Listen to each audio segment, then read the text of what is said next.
ನಮಸ್ಕಾರ, ಕನ್ನಡಪ್ರಭ.com ನ್ಯೂಸ್ ಬುಲೆಟಿನ್ಗೆ ಸ್ವಾಗತ. Camera person Vinod Kumar ಜೊತೆ ನಾನು ವಿಶ್ವನಾಥ್ ಸಿದ್ದಪ್ಪ. ಇಂದಿನ ಪ್ರಮುಖ ಸುದ್ದಿಗಳು.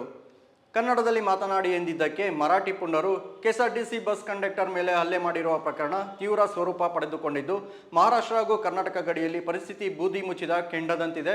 ಖಾನಾಪುರ ತಾಲೂಕು ಕರವೇ ನಾರಾಯಣಗೌಡ ಬಣದ ಉಪಾಧ್ಯಕ್ಷ ಜಯವಂತ ನಿಡಲ್ಕರ್ ಮೇಲೆ ಎಂಇಎಸ್ ಪುಂಡರು ನಿನ್ನೆ ನಡೆಸಿದ ದಾಳಿಯು ಕನ್ನಡಿಗರು ರೊಚ್ಚಿಗೇಳುವಂತೆ ಮಾಡಿದೆ. ಬಸ್ ಕಂಡಕ್ಟರ್ ಮಹದೇವಪ್ಪ ಹುಕ್ಕೇರಿ ಮೇಲಿನ ಹಲ್ಲೆ ಖಂಡಿಸಿ ಇಂದು ಬೆಳಗಾವಿಯ ರಾಣಿ ಚೆನ್ನಮ್ಮ ವೃತ್ತದಲ್ಲಿ ಕರ್ನಾಟಕ ರಕ್ಷಣಾ ವೇದಿಕೆ, ಟಿಎ ನಾರಾಯಣಗೌಡ, ಪ್ರವೀಣ್ ಶೆಟ್ಟಿ ಬಣಗಳ ಕಾರ್ಯಕರ್ತರು ಪ್ರತ್ಯೇಕವಾಗಿ ಪ್ರತಿಭಟನೆ ನಡೆಸಿದರು. ಇದೇ ವೇಳೆ ಮಾತನಾಡಿದ ನಾರಾಯಣಗೌಡ, ಕಂಡಕ್ಟರ್ ಮೇಲೆ ಹಲ್ಲೆ ಮಾಡಿದವರನ್ನು ಗೂಂಡಾ ಕಾಯ್ದೆ ಅಡಿ ಬಂಧಿಸಿ ಕರ್ನಾಟಕದಿಂದ ಗಡೀಪಾರು ಮಾಡಬೇಕು ಎಂದು ಆಗ್ರಹಿಸಿದರು. ಕೆಎಸ್ಆರ್ಟಿಸಿ ಬಸ್ ನಿರ್ವಾಹಕ ಮಹದೇವಪ್ಪ ವಿರುದ್ಧ ದಾಖಲಿಸಿದ್ದ ಪೋಸ್ಕೋ ಪ್ರಕರಣವನ್ನು ಸಂತ್ರಸ್ತ ಬಾಲಕಿಯ ತಾಯಿ ವಾಪಸ್ ಪಡೆದಿದ್ದಾರೆ. ನಾವು ಕೂಡ ಕನ್ನಡಿಗರೇ. ಈ ವಿಚಾರದಲ್ಲಿ ಕನ್ನಡ ಮರಾಠಿಗರ ನಡುವೆ ಜಗಳ ಆಗುತ್ತಿದೆ. ನಿರ್ವಾಹಕ ಮಹದೇವಪ್ಪ ಅವರ ಮೇಲೆ ನೀಡಿದ್ದ ಪೋಸ್ಕೋ ದೂರನ್ನು ಹಿಂಪಡೆದಿದ್ದೇವೆ ಎಂದು ಸಂತ್ರಸ್ತೆಯ ತಾಯಿ ತಿಳಿಸಿದ್ದಾರೆ. ಈ ಮಧ್ಯೆ ನಗರ ಪೊಲೀಸ್ ಆಯುಕ್ತ ಹೆಡಾ ಮಾರ್ಟಿನ್ ಪ್ರತಿಕ್ರಿಯಿಸಿದ್ದು, ಆ ವಿಡಿಯೋ ಪರಿಶೀಲಿಸಿ ತಕ್ಷಣ ತನಿಖಾಧಿಕಾರಿಯನ್ನು ಬದಲಿಸಿ ಪ್ರಕರಣವನ್ನು ಎಸಿಪಿಗೆ ವರ್ಗಾಯಿಸಿದ್ದೇವೆ. ಅದೇ ರೀತಿ ಈ ವಿಡಿಯೋ ಸಂಗ್ರಹಿಸಿ ಮತ್ತೊಂದು ಹೇಳಿಕೆ ದಾಖಲಿಸುವಂತೆ ತನಿಖಾಧಿಕಾರಿಗೆ ಸೂಚಿಸಿದ್ದೇನೆ. ಹಾಗೆಯೇ ಮರಿಹಾಳ ಪೊಲೀಸ್ ಠಾಣೆಯ ಸಿಪಿಐ ಅವರನ್ನು ಬೇರೆಡೆಗೆ ವರ್ಗಾವಣೆ ಮಾಡಲಾಗಿದೆ. ಅವರ ವಿರುದ್ಧ ತನಿಖೆ ನಡೆಸಲಾಗುವುದು ಎಂದು ತಿಳಿಸಿದ್ದಾರೆ. ಅಲ್ಲದೆ ಬಸ್ ನಿರ್ವಾಹಕ ಮಹದೇವಪ್ಪ ಮೇಲಿನ ಹಲ್ಲೆ ಕುರಿತಂತೆ ವರದಿ ನೀಡುವಂತೆ ಗೃಹ ಸಚಿವ ಡಾಕ್ಟರ್ ಜಿ ಪರಮೇಶ್ವರ್ ಐಜಿಪಿ ಮತ್ತು ಬೆಳಗಾವಿ ಜಿಲ್ಲಾ ಪೊಲೀಸ್ ವರಿಷ್ಠರಿಗೆ ಸೂಚಿಸಿದ್ದಾರೆ. ಗಡಿಯಲ್ಲಿ ಪರಿಸ್ಥಿತಿ ಉದ್ವಿಗ್ನ ಹಿನ್ನೆಲೆಯಲ್ಲಿ ಮಹಾರಾಷ್ಟ್ರ ಮತ್ತು ಕರ್ನಾಟಕ ನಡುವೆ ಸದ್ಯ ಬಸ್ ಸಂಚಾರ ಸ್ಥಗಿತಗೊಂಡಿದೆ. ವಾತಾವರಣ ತಿಳಿಯಾದ ಮೇಲೆ ಎರಡೂ ರಾಜ್ಯಗಳ ನಡುವೆ ಬಸ್ ಸಂಚಾರ ಪುನರಾರಂಭಗೊಳ್ಳುತ್ತದೆ ಎಂದು ಪರಮೇಶ್ವರ್ ತಿಳಿಸಿದ್ದಾರೆ.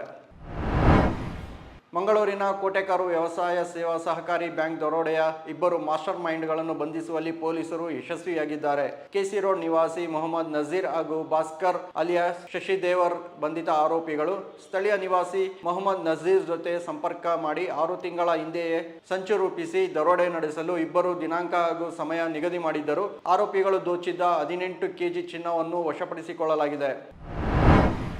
ಮಹಾಶಿವರಾತ್ರಿಯ ದಿನದಂದು ಕಲಬುರಗಿ ಜಿಲ್ಲೆಯ ಆಳಂದ ತಾಲೂಕಿನ ಪ್ರಸಿದ್ಧ ಲಾಡ್ಲೆ ಮಶಾಕ್ ದರ್ಗಾದಲ್ಲಿನ ರಾಘವ ಚೈತನ್ಯ ಶಿವಲಿಂಗದ ಪೂಜೆಗೆ ಹೈಕೋರ್ಟ್ ವಿಭಾಗೀಯ ಪೀಠ ಇಂದು ಅನುಮತಿ ನೀಡಿದೆ. ನಾಳೆ ಮಹಾಶಿವರಾತ್ರಿಯಂದು ದರ್ಗಾದಲ್ಲಿನ ಶಿವಲಿಂಗ ಪೂಜೆಗೆ ಅನುಮತಿ ಕೋರಿ ಹಿಂದೂ ಸಂಘಟನೆಗಳು ಅರ್ಜಿ ಸಲ್ಲಿಸಿದ್ದವು. ಅರ್ಜಿಯ ವಿಚಾರಣೆ ನಡೆಸಿದ ಹೈಕೋರ್ಟ್ ಪೀಠ ನಾಳೆ ಮಧ್ಯಾಹ್ನ 2 ಗಂಟೆಯಿಂದ ಸಂಜೆ 6 ಗಂಟೆವರೆಗೆ ದರ್ಗಾದಲ್ಲಿರುವ ಶಿವಲಿಂಗಕ್ಕೆ ಪೂಜೆ ನಡೆಸಲು ಆಂದೋಲ ಸಿದ್ಧಲಿಂಗ ಸ್ವಾಮಿ ಹೊರತುಪಡಿಸಿ 15 ಜನರಿಗೆ ಪೂಜೆಗೆ ಅವಕಾಶ ನೀಡಿದೆ. ದರ್ಗಾದೊಳಗೆ ಶಿವಲಿಂಗಕ್ಕೆ ಪೂಜೆ ಸಲ್ಲಿಸಲು ಕಲಬುರಗಿ ಜಿಲ್ಲಾಧಿಕಾರಿ ಫೌಜಿಯಾ ಅನುಮತಿ ನಿರಾಕರಿಸಿದ್ದರು.